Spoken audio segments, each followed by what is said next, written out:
Fan వేస్తే ఫ్యాన్కి ఏమొచ్చింది, ఎక్కడో పలకలు కొట్టినట్టు సౌండ్ వస్తుంది. ఎవరబ్బా అనుకుంటున్నా, ఇంటి లోపల ఎవరు కొడుతున్నారు, పైన ఎవరు కొడుతున్నారు అనుకుంటున్నా.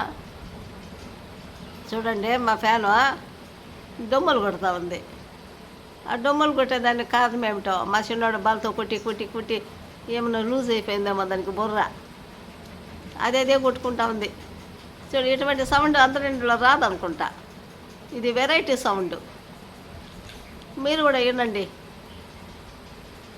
చూడండి, పలకలు కొట్టినట్టే అందరిలో వస్తుందిలే, ఏమిటి మీ ఫ్యానే సౌండ్ అని అనుకోపోతారు మీరు. కానీ ఇది భలే ఉంది సౌండ్, డొమ్ముల సౌండ్, పెళ్ళికి బ్యాండ్ మేళం కొట్టిన సౌండ్. ఫస్ట్లో మేమే ఫూల్ అయినాం, ఇది ఎక్కడి నుంచి వస్తుందో సౌండ్.